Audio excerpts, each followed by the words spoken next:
Hey, what's going on, everybody? Today I've got my VZ52 out of the range. This is a 1957 VZ52 in 7.62 by 45. That is a unique caliber for those that don't know. It's the only rifle in the world that shot that caliber, and ammo is not real easy to find. The only thing that's available is surplus. I have some 1961 surplus here. Check ammo that I will not be shooting. I do not shoot this ammo. I've got about 280 rounds of it. I'm going to hang on to it for a while. But in order to shoot these rifles, you know, pretty much anytime you want, or to have ammo readily available, especially once the surplus completely dries up, you got to be able to reload. And today I have some reloads here that I've made from other brass. The source cartridge for this is PPU 7.35 by 51 Carcano. So of course that cartridge is quite a bit longer than this, but you do have to cut the neck down. You have to push the shoulder back. The reason I went with Carcano instead of 220 Swift or 6.52 Carcano is because the 7.35 is the closest to the destination cartridge of 7.62 by 45. So there's quite a bit of work that goes into this. I was lucky enough when I got this rifle that it did come with a set of reloading dies that are RCBS, and they don't make anymore. So that allowed me to form this brass and try these reloads out. It is going to be first shots today. I have shot one cartridge to test the chambering and the ejection. One thing to note about the 7.35 is the rim is particularly thin, and I was concerned about proper ejection as compared to the rim on the surplus cartridge. You can see it's quite a bit thicker. But I can state that it does chamber and it does eject. It ejects just as the surplus ammo would. At least so far. I have fired about 11 rounds. I did have some issues where it wouldn't quite go into battery, and you'd have to tap the bolt to get it to go into battery. But as you can see, we've got good primer detonation here. This little dimple right here is going to be the ejector. If you didn't know anything about these rifles, they are a very unique system, and it has a firing pin type ejector. It has a claw type extractor that fits over the rim of the round, and then as it extracts the cartridge out of the chamber, the ejector hits with quite a bit of force to eject the cartridge. And these rifles, they eject to the left and to the forward. So forward to the left, which is kind of unique from any other rifle. But this cartridge is perfectly fire formed now, and which was the goal. And I think that I can say that this is, for the most part, fairly successful. So next part of the video will be shooting 10 rounds. Stay tuned.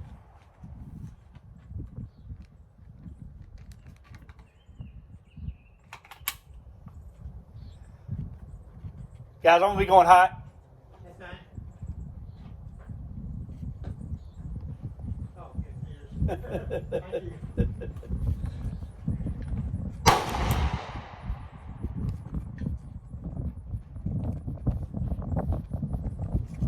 Close for these 10 rounds and I'll get back over there. Okay. What you shooting at? Huh? What you shooting at? What am I shooting at? Yeah. Played at 150 Okay. by the frame. Gotcha.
All right, so he had a few that wouldn't go in the battery there.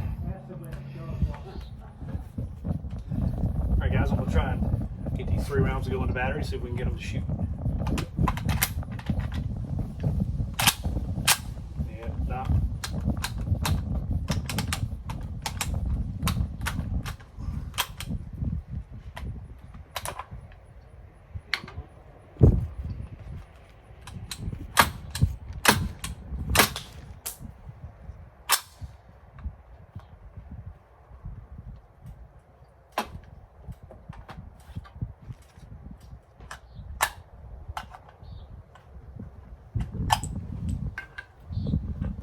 What you shoot?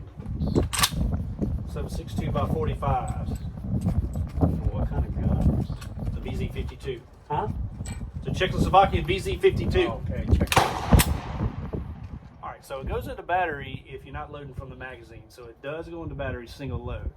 But it won't go in the battery if you got the clip in? Not with these reloads that I've got. You have to make your own ammo for this. So this is an experiment.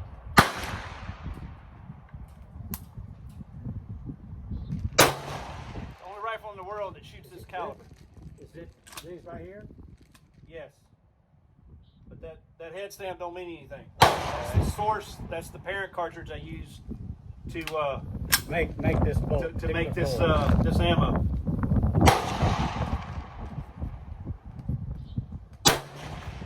So most of them go into battery from the magazine.